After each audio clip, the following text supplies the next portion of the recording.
Dear friends, welcome to impressive study मंच। आज की इस क्लास में हम लोग बायोलॉजी का एक ऐसा टॉपिक पढ़ने वाले हैं जो हर एक परीक्षा में इस टॉपिक से प्रश्न पूछा जाता है। इस टॉपिक का नाम है मानव रक्त यानी ह्यूमन ब्लड। तो मानव रक्त से संबंधित कौन कौन सी इंपॉर्टेंट क्वेश्चन बनते हैं जो परीक्षा की दृष्टि से अति महत्वपूर्ण होता है, और जो प्रश्न रिपीट हो चुका है उन सभी प्रश्नों को हम लोग देखने वाले हैं। तो सबसे पहले हम लोग जानेंगे कि मानव रक्त क्या है। क्वेश्चन पूछ देगा कि मानव रक्त किस प्रकार का ऊतक होता है। तो पहला क्वेश्चन क्या पूछ रहा है कि मानव रक्त जो है किस प्रकार का ऊतक है। तो यह तरल संयोजी ऊतक क्या कहलाता है? क्या कहलाता है? तरल संयोजी ऊतक कहलाता है। मानव रक्त जो है सो तरल संयोजी ऊतक है। अब क्वेश्चन इस तरह से भी रहेगा कि तरल संयोजी ऊतक क्यों कहा जाता है। तो इसका कारण ये है कि इनका अंतराकोशिकीय जो पदार्थ होता है वो तरल रूप में होता है, और उसी तरल रूप में क्या होता है कि कोशिकाएं बिखरी रहती है। इसी कारण से क्या है कि रक्त को तरल संयोजी ऊतक कहा जाता है। अब दूसरा क्वेश्चन इससे क्या बन सकता है कि मानव शरीर में रक्त की मात्रा कितनी होती है। तो जितना शरीर का भार होता है, ठीक है ना, तो शरीर के भार का कितना प्रतिशत? 7%। यहाँ पर देखिए प्रतिशत मात्रा पूछ रहा है, तो पूरे शरीर का भार जितना है उसका 7% क्या है? तो रक्त की मात्रा होती है। ठीक है। अब इसके बाद एक वयस्क मनुष्य के शरीर में रक्त का औसत आयतन कितना होता है? एक वयस्क मनुष्य के शरीर में औसत आयतन जो है रक्त का वो 5 से 6 लीटर तक होता है। ठीक है, 5 से 6 लीटर तक होता है। अब आपके दिमाग में ये आ रहा होगा, क्या रक्त की मात्रा जो है ये पुरुषों में और महिलाओं में क्या बराबर होता है कि कुछ अंतर होता है? तो इसमें कुछ अंतर होता है। पुरुषों में जो रक्त होता है वो कुछ ज़्यादा होता है, और महिलाओं में क्या है कि कुछ कम होता है। जैसे यहाँ पर महिला में जो है ना, पुरुष की अपेक्षा महिला में आधा लीटर यानी 1/2 लीटर रक्त जो है सो कम पाया जाता है। ठीक है, पुरुषों में आधा लीटर ज़्यादा और महिलाओं में आधा लीटर कम हो गया। अब यहाँ पर रक्त में पदार्थ के प्रकार, रक्त में क्या क्या चीज़ रहता है। तो रक्त में 2 प्रकार के पदार्थ पाए जाते हैं। ठीक है, इसमें क्या है कि 2 प्रकार के पदार्थ, 2 प्रकार के पदार्थ पाए जाते हैं। कौन कौन होता है? तो पहला जो होता है, पहला का नाम है प्लाज्मा। ठीक है, यह है प्लाज्मा। दूसरा का नाम है रुधिर कणिका। क्या नाम है? रुधिर कणिका। इसको हम लोग रुधिर अणु भी कहते हैं। ठीक है, अब इसमें प्लाज्मा के बारे में पढ़ेंगे कि प्लाज्मा कैसा अवस्था है। ठीक है, तो पहले क्या है? प्लाज्मा। अब प्लाज्मा के बारे में क्या पढ़ेंगे? तो प्लाज्मा क्या है? यह तरल भाग होता है। कैसा होता है? यह तरल भाग होता है, तरल भाग होता है। दूसरा इसमें क्या पॉइंट हो सकता है? तो दूसरा पॉइंट हो सकता है कि जितना रक्त है इसका कितना प्रतिशत प्लाज्मा होता है। ये भी क्वेश्चन हो सकता है कि रक्त में देख रहे हैं कि 2 प्रकार के पदार्थ है, एक है प्लाज्मा, एक है रुधिर कणिका। तो प्लाज्मा ये तरल भाग है, तो ये प्लाज्मा कितना प्रतिशत होता है?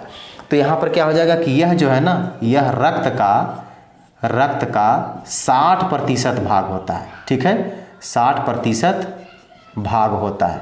अब देखा जाए ये आपको लूसेंट पे मिलेगा कि 60% होता है, लेकिन यदि भारती भवन का किताब जो होगा क्लास 10th में शायद ये रक्त दिया हुआ होगा, तो भारती भवन की बुक में क्या है, यहाँ पर 55% दिया हुआ है। ठीक है, तो ये लूसेंट के हिसाब से क्या है कि इसमें 60% भाग होता है, और जो शेष बच गया यानी 40% क्या होगा? रुधिर कणिका होगा। अब इसके बाद केवल प्लाज्मा का अगर पूछेंगे, प्लाज्मा जो है सो रक्त का 60% होता है केवल प्लाज्मा में। यदि प्लाज्मा में पूछेगा कि उसमें कितना प्रतिशत जल होता है, तो प्लाज्मा का 90% भाग क्या होता है? ये जल होता है।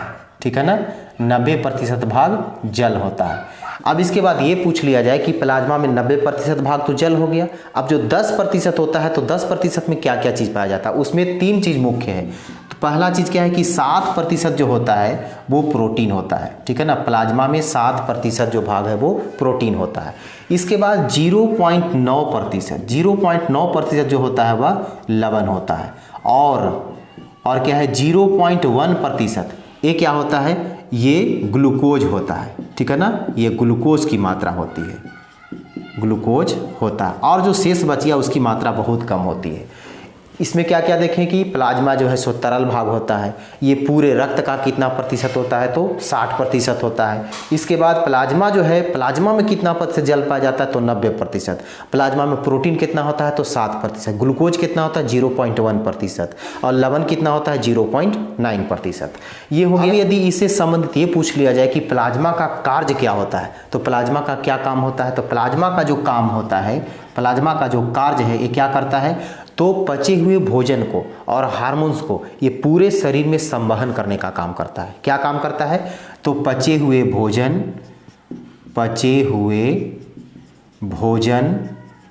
और हार्मोन्स को शरीर में संवहन करता है। ठीक है, शरीर में संवहन करता है। ये हो गया प्लाज्मा का कार्य। अब प्लाज्मा से संबंधित एक और इम्पोर्टेंट क्वेश्चन पूछता है जिसका नाम है सेरम। अब सेरम क्या होता है, एक क्वेश्चन क्या है कि सेरम क्या कहलाता है, तो ये प्लाज्मा का ही भाग है। सेरम क्या कहलाता है, प्लाज्मा का ही भाग है। कौन से प्लाज्मा को कहते हैं तो प्लाज्मा में एक प्रकार का प्रोटीन पाया जाता है जिसको कहते हैं फाइब्रिनोजेन प्रोटीन। यदि प्लाज्मा से इस प्रोटीन को निकाल दिया जाए तो जो शेष प्लाज्मा बच गया यही सेरम कहलाता है। ठीक है ना, प्लाज्मा से फाइब्रिनोजेन प्रोटीन को निकाल देने से शेष बचा प्लाज्मा क्या कहलाता है, ये सेरम कहलाता है। ठीक है ना, सेरम कहलाता है। यानी फाइब्रिनोजेन प्रोटीन रहित प्लाज्मा को क्या कहते हैं सेरम। यानी जिस प्लाज्मा में फाइब्रिनोजेन प्रोटीन नहीं है उस भाग को क्या कहेंगे, उस प्लाज्मा को हम सेरम कहेंगे। अब इसके बाद आता है इसमें रुधिर कणिका। ये तो प्लाज्मा के बारे में हमने पढ़ लिया, पहला भाग पढ़ लिया। अब दूसरा भाग क्या है, रुधिर कणिका। तो रुधिर कणिका में इसमें 3 प्रकार के होते हैं। ठीक है ना, 3 प्रकार के क्या क्या है, तो पहला में आता है देखिए रुधिर कणिका जिसको रुधिर अणु भी बोलते हैं। ठीक है, तो रुधिर कणिका में जो है इसका 3 भाग होता है। पहला का नाम है आरबीसी, दूसरा का नाम है डब्ल्यूबीसी, ठीक है, और तीसरा का नाम है प्लेटलेट्स। क्या नाम है, प्लेटलेट्स। अब यहाँ पर ये देखना कि आरबीसी का मतलब क्या है, तो आरबीसी मतलब हो गया लाल रक्त कणिका यानी रेड ब्लड सेल। ठीक है, लाल रक्त कणिका, ये हो गया श्वेत रक्त कणिका और ये हो गया प्लेटलेट्स यानी रक्त पट्टिकाणु। अब इसमें 3 चीज़ के बारे में पढ़ना है। इसमें कौन कौन से इंपॉर्टेंट प्रश्न बनेंगे, तो सबसे पहले हम रुधिर अणु यानी रक्त कणिका जो है पहला भाग आरबीसी के बारे में पढ़ेंगे। आरबीसी का क्या हिंदी में कहते हैं, लाल रक्त कणिका यानी लाल रक्त कण। अब आरबीसी जो है सो स्तनधारियों में जो पाया जाता है तो उसका आकार कैसा होता है, इसका आकार उभयावतल होता है। उभयावतल का मतलब क्या हो गया, उभयावतल, उभय का मतलब दोनों और तरफ क्या है अवतल, तो दोनों तरफ अवतल इस आकार का पाया जाता है। यानी स्तनधारियों में, स्तनधारी मतलब कि जो प्राणी अपने बच्चों को दूध पिलाता है, ठीक है ना, तो वे स्तनधारी में जो आरबीसी पाया जाता है तो आरबीसी का जो आकार होता है वो कैसा होता है, तो उभयावतल होता है। इसमें केंद्रक नहीं होता। क्या बोल रहा है कि आरबीसी में केंद्रक नहीं होता। स्तनधारियों में जो आरबीसी पाया जाता है उसमें केंद्रक नहीं होता है, लेकिन अपवाद में दिया हुआ है। कौन ऐसे स्तनधारी हैं जिसके आरबीसी में केंद्रक पाया जाता है, तो देखा जाए ऊंट एवं लामा जैसे स्तनधारी में केंद्रक पाया जाता है। एक अपवाद और है, क्या है कि मेढक में आरबीसी कैसा पाया जाता है, तो मेढक में जो आरबीसी होता है उसका आकार बड़ा होता है, आकार अंडाकार होता है। ठीक है ना, मेढक में बड़ी एवं अंडाकार होता है आरबीसी और एक केंद्रक युक्त होता है। ऐसे मुख्य रूप से प्रायः क्या है कि स्तनधारियों में जो आरबीसी पाया जाता है उसमें केंद्रक नहीं होता है। इसका आकार कैसा होता है, तो उभयावतल होता है, दोनों तरफ अवतल जैसा होता है, धंसा हुआ रहता है। लेकिन क्या अपवाद में ऊंट और लामा जैसे स्तनधारी में क्या देखा गया, उसमें केंद्रक होता है। और एक मेढक में क्या देखें कि मेढक में जो आरबीसी है वह बड़ी और अंडाकार होती है और उसमें भी केंद्रक होता है। इसके बाद आता है कि निर्माण। ये आरबीसी जो है सो हमारे शरीर में कहाँ बनता है, आरबीसी का निर्माण कहाँ होता है, तो आरबीसी का निर्माण होता है इसमें अस्थि मज्जा में यानी बोन मैरो में होता है। ठीक है, इसके बाद है कि इसको निर्माण करने में आखिर कौन कौन ऐसे पदार्थ जो सहायक है, इसको बनाने में, माने आरबीसी को बनाने में किन किन लोगों का सहयोग होता है।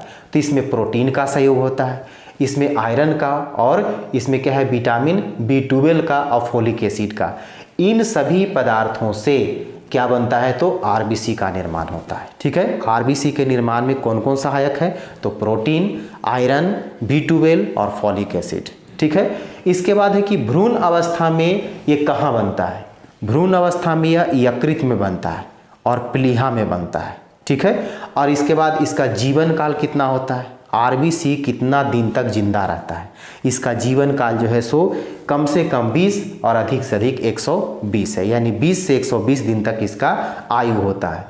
ये मृत्यु इसका कहाँ होता है, इसका निर्माण देखिए क्या है कि भ्रूण अवस्था में कहाँ बनता है, यकृत और प्लीहा में बनता है, लेकिन इस मरता कहाँ है, तो आरबीसी जो है, आरबीसी ये यकृत और प्लीहा में ही मर जाता है। ठीक है, इसी कारण से इसको कब्रगाह कहा गया है कि आरबीसी का कब्रगाह कौन है, आरबीसी की मृत्यु कहाँ होती है, तो यकृत में और प्लीहा में। ठीक है, तो आरबीसी का कब्रगाह यकृत और प्लीहा हो गया।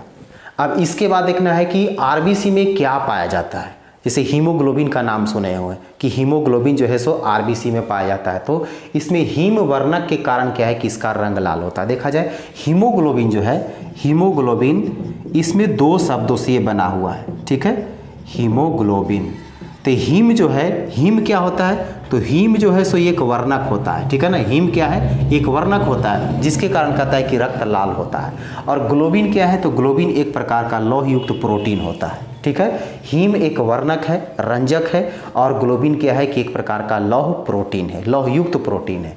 और हीमोग्लोबिन के कारण ही रक्त का रंग लाल होता है, ये याद रखना है। इसके बाद आता है क्या कि हीम जो है, हीम कितना प्रतिशत पाया जाता है, यानी हीम वर्णक जो है, रंजक जो है हीमोग्लोबिन में कितना प्रतिशत होता है, तो ये होता है 4%। ठीक है, और ग्लोबिन जो है, ग्लोबिन कितना प्रतिशत होता है, 96%। हीम वर्णक कितना प्रतिशत, तो 4%। ग्लोबिन लौहयुक्त जो प्रोटीन है ये कितना होता है, तो 96% होता है। और क्या है कि हीमोग्लोबिन में ऑक्सीजन को ये संयोजन कर, ऑक्सीजन और कार्बन डाइऑक्साइड को संयोजन करने की इसमें क्षमता होती है, माने ऑक्सीजन और कार्बन डाइऑक्साइड के अणुओं को बांधने का, संयोजन करने का इसमें क्षमता होती है। हीमोग्लोबिन करता क्या है कि ऑक्सीजन से संयोग करके ये पूरे कोशिकाओं में ले जाता है, और जहाँ जरूरत होता है कोशिकाओं में वहाँ ऑक्सीजन को छोड़ देता है। कैसे, तो ऑक्सीजन से संयोग करके ऑक्सी हीमोग्लोबिन बनाता है, और क्या करता है सभी कोशिकाओं में जाकर के ऑक्सीजन को पहुंचाता है, यानी वहाँ ऑक्सीजन को अलग कर देता है। तो फिर वहाँ क्या करता है, वहाँ हीमोग्लोबिन फिर कार्बन डाइऑक्साइड के साथ संयोग करके कार्बोक्सी हीमोग्लोबिन बनाता है, और उस जगह से फिर कार्बन डाइऑक्साइड को अपने साथ लेकर के चला आता है। तो ये हीमोग्लोबिन का काम था। इसके बाद एक चीज़ और है कि हीमोग्लोबिन में क्या होता है कि एक लौह यौगिक पाया जाता है जिसको हीमैटिन कहते हैं। क्या कहते हैं, हीमैटिन। हीमोग्लोबिन में एक यौगिक होता है लौह युक्त यौगिक जिसको क्या कहते हैं, हीमैटिन कहते हैं। इसके बाद हीमोग्लोबिन की मात्रा यदि कम हो जाए रक्त में तो क्या प्रभाव पड़ेगा, तो हीमोग्लोबिन की मात्रा यदि कम हो जाए तो क्या देखिए हम लोग कि हीमोग्लोबिन में लोहा की यानी आयरन की मात्रा होती है। जब शरीर में आयरन की मात्रा की कमी हो जाएगी, रक्त में आयरन की मात्रा की कमी हो जाएगी, तो क्या होगा, इसको रक्ताल्पता यानी रक्त छीनता बीमारी बोलेंगे, यानी खून की कमी हो जाती है, जिसको क्या कहते हैं, रक्ताल्पता यानी रक्त छीनता। अब इसके बाद क्या है कि आरबीसी में कुछ परिवर्तन भी होता है, यानी कभी घटता या बढ़ता भी है, तो आरबीसी में परिवर्तन भी होता है। जब सो रहे हैं तो सोते समय क्या होता है कि ये 5% इसकी मात्रा कम जाती है, और जब क्या है कि 4200 मीटर की ऊंचाई पर अगर ऊपर जाते हैं तो इसमें 30% जो है ना, 30% इसका संख्या बढ़ जाता है। ठीक है, तो ये परिवर्तन क्या देखने को मिला कि आरबीसी में क्या परिवर्तन होता है, सोते समय 5% कम जाता है, और यदि 4200 मीटर ऊंचाई तक जाते हैं तो वहाँ क्या होता है, 30% इसकी मात्रा बढ़ जाती है।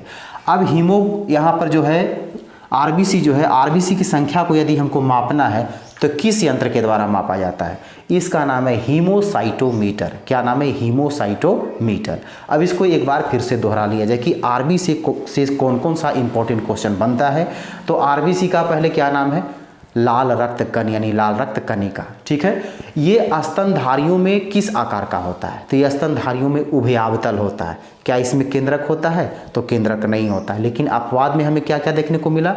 एक ऊंट और एक लामा जैसे स्तनधारी में क्या था कि इसमें केंद्रक पाया जाता है। और एक मेढक भी अपवाद में मिला कि मेढक में क्या होता है कि बड़ी और अंडाकार इसका आकृति होता है आरबीसी का, और उसमें केंद्रक पाया जाता है। इसके बाद क्या देखें हम लोग कि इसका निर्माण जो है आरबीसी हमारे शरीर में कहाँ बनता है? तो बोन मैरो में यानी अस्थि मज्जा में बनता है। इसके बाद निर्माण करने में सहायक कौन कौन है? तो आरबीसी को निर्माण करने में सहायक प्रोटीन है और क्या आयरन है, B12 है और फॉलिक एसिड है। इसके बाद ये भ्रूण अवस्था में कहाँ बनता है? तो आरबीसी जो है सो भ्रूण अवस्था में प्लीहा में बनता है, यकृत में बनता है। और आरबीसी का कब्रागाह किसको कहते हैं या इसकी मृत्यु कहाँ होती है? तो आरबीसी की मृत्यु यकृत में और प्लीहा में होता है। इसी कारण से आरबीसी का कब्रगाह किसको कहते हैं? यकृत को कहते हैं और प्लीहा को कहते हैं। ठीक है, इसमें फिर क्या है कि हीमोग्लोबिन में हीमोग्लोबिन दो शब्द से बना हुआ, एक है हीम जो रंजक कहलाता है और ग्लोबिन क्या है? ये लौहयुक्त प्रोटीन है। हीमोग्लोबिन में क्या क्षमता होती है? इसमें ऑक्सीजन को बांधने की और मुक्त करने की क्षमता होती है। इसके बाद हमने फिर क्या देखा कि हीम जो है हीम वर्णक 4% पाया जाता है, ग्लोबिन जो है वो ग्लोबिन 96% होता है। फिर हीमोग्लोबिन में एक लौह यौगिक था जिसका नाम क्या था? हीमैटिन। क्या नाम था? हीमैटिन। और रक्त में हीमोग्लोबिन की मात्रा कम हो जाती है तो क्या प्रभाव पड़ता है? तो रक्त में यदि हीमोग्लोबिन की मात्रा कम हो जाती है तब क्या होता है? रक्ताल्पता यानी रक्त क्षीणता की बीमारी कहते हैं, जिसको कहते हैं कि खून की कमी है, आयरन की कमी हो गई। अब इसके बाद क्या देखें कि आरबीसी में कुछ परिवर्तन होता है। तो आरबीसी में परिवर्तन होता है कब? सोते समय 5% घट जाता है, और अगर ऊंचाई पर जाते हैं 4200 मीटर की ऊंचाई पर जाते हैं तो 30% इसकी संख्या बढ़ जाती है। इसके बाद आरबीसी को किस यंत्र के द्वारा मापा जाता है? तो आरबीसी को किससे मापते हैं? हीमोसाइटोमीटर से मापते हैं। तो ये था मानव रक्त से संबंधित कौन कौन सी इंपॉर्टेंट क्वेश्चन बन सकता है। मानव रक्त में कितने प्रकार के पदार्थ पाए जाते हैं? इसमें पहला पदार्थ क्या था? प्लाज्मा। प्लाज्मा के बारे में पढ़े। इसके बाद रुधिर कणिका का एक भाग पढ़े, कौन सा था? आरबीसी। अब इसके बाद आता है दूसरा रक्त अणु जिसका नाम है WBC यानी श्वेत रक्त कणिका। तो श्वेत रक्त कणिका का आकार कैसा होता है? तो ये अनियमित आकार का होता है। जिस तरह से अमीबा का जो आकार है वो निश्चित नहीं होता, उसी तरह से क्या है कि WBC का आकार होता है वह अनियमित आकार का होता है। इसमें केंद्रक पाया जाता है। इसमें क्या देखे थे कि आरबीसी में क्या था कि केंद्रक नहीं होता है, उसमें कुछ स्तनधारियों में पाया जाता जो अपवाद था। इसमें क्या है? WBC में केंद्रक पाया जाता है। इसके बाद इसमें हीमोग्लोबिन नहीं पाया जाता है। ठीक है ना। ये आरबीसी जो है लाल रक्त कणिका लाल क्यों होता है? खून लाल क्यों होता है? क्योंकि उसमें हीमोग्लोबिन पाया जाता है। लेकिन ये क्या होता है? श्वेत रक्त कणिका ये श्वेत होता है, इसमें हीमोग्लोबिन नहीं पाया जाता। इसमें इसका निर्माण कहाँ होता है? आरबीसी का निर्माण भी कहाँ हुआ था? तो अस्थि मज्जा में हुआ था। लेकिन इसका निर्माण भी अस्थि मज्जा में होता है, लिम्फ नोड में होता है, लेकिन कभी कभी ये यकृत में भी निर्माण होता है इसका और प्लीहा में भी होता है।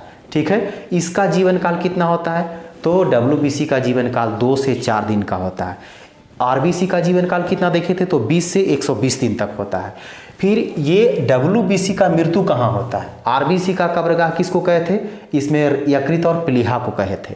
उसी तरह से इसमें भी जो है WBC का मृत्यु क्या होता है? WBC का मृत्यु रक्त में ही हो जाता है। अब आता है इसका मुख्य काम कि WBC का मुख्य काम क्या है। ये शरीर को रोगों के संक्रमण से ये बचाव करता है। अब यहाँ जो है इसमें यानी WBC में अधिकतर भाग यानी 60 से 70% भाग एक कण पाए जाते हैं जिसका नाम है न्यूट्रोफिल्स।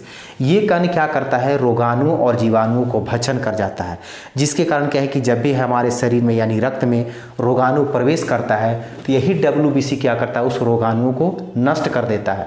इसमें WBC में क्या है कि अधिकतर भाग यानी 60 से 70% जो है वो कौन सी कणिका होती है? तो न्यूट्रोफिल्स। यही न्यूट्रोफिल्स कणिका क्या करता है? उस रोगाणुओं को, उस जीवाणुओं को क्या करता है? वो भक्षण कर जाता है, जिसके कारण क्या है कि ये हमारा शरीर जो है वो रोगग्रसित नहीं हो पाता है। अब आता है प्लेटलेट्स यानी तीसरा भाग क्या है रक्त कणिका का? प्लेटलेट्स, जिसको रक्त पट्टिकाणु कहते हैं। यह केवल मनुष्य एवं अन्य स्तनधारियों में पाया जाता है। किस में पाया जाता है? तो केवल मनुष्य में और अन्य स्तनधारियों में पाया जाता है और किसी में नहीं। इसमें केंद्रक नहीं होता। आरबीसी में भी क्या देखे थे कि आरबीसी किस में था? तो स्तनधारियों में पाया जाता था, जिसमें केंद्रक नहीं होता था। उसी तरह से इसमें क्या है कि इसमें केंद्रक नहीं होता है। इसका निर्माण कहाँ होता है? तो आरबीसी का निर्माण भी कहाँ हुआ था? तो अस्थि मज्जा में हुआ था। देखिए यहाँ लिखा हुआ अस्थि मज्जा। डब्ल्यूबीसी भी कहाँ हुआ? तो ये अस्थि मज्जा में हुआ। लेकिन डब्ल्यूबीसी क्या है कि कभी कभी यकृत और प्लीहा में भी होता है। लेकिन यहाँ पर क्या है कि आरबीसी जो था, आरबीसी भ्रूण अवस्था में कहाँ हो रहा था? तो यकृत और प्लीहा में हो रहा था। यहाँ देख रहे हैं कि प्लेटलेट्स कहाँ बन रहा है? तो अस्थि मज्जा में बन रहा है। इसका जीवन काल कितने दिन का होता है? तो इसका जीवन काल 3 से 5 दिन का होता है। अब आता है कि इसकी मृत्यु कहाँ होती है? तो श्वेत रक्त कणिका का मृत्यु कहाँ हो गया था? तो रक्त में ही। आरबीसी का मृत्यु कहाँ हुआ था? तो यकृत और प्लीहा में। और इसका मृत्यु कहाँ होता है? इसका मृत्यु प्लीहा में होता है। ठीक है, ये रक्त को क्या करता है? तो ये रक्त को थक्का बनाने का काम करता है। अब देखा जाए, जैसे मान लिया कि किसी कारण से यदि शरीर में कहीं कट छट जाता है तो लगातार क्या होता है कि वो खून बहना चालू हो जाता है, तो खून बंद नहीं हो पाता है। किसके कारण? यही प्लेटलेट्स की कमी होने के कारण। यदि रक्त में प्लेटलेट्स की मात्रा कम जाएगा तो खून जो है ना, खून का प्रवाह होता रहेगा, यानी बहता रहेगा। लास्ट में क्या होगा कि शरीर से पूरा खून निकल जाता है। तो खून को बंद होने के लिए, यानी खून को थक्का बनाने के लिए प्लेटलेट्स होना जरूरी है। यहाँ पर क्या है कि एक बुखार, एक जो बीमारी है उसका नाम है डेंगू ज्वर। तो डेंगू ज्वर जिसको हो जाता है उसके शरीर में क्या है कि प्लेटलेट्स की कमी हो जाती है, जिसके कारण क्या है कि रक्त जो है ना, रक्त जमता नहीं है, यानी रक्त थक्का नहीं बनता है। तो इस प्रकार हमने तीनों रुधिर कणिका को देखा। पहला में क्या था कि आरबीसी, दूसरा क्या था डब्ल्यूबीसी और तीसरा क्या था प्लेटलेट्स।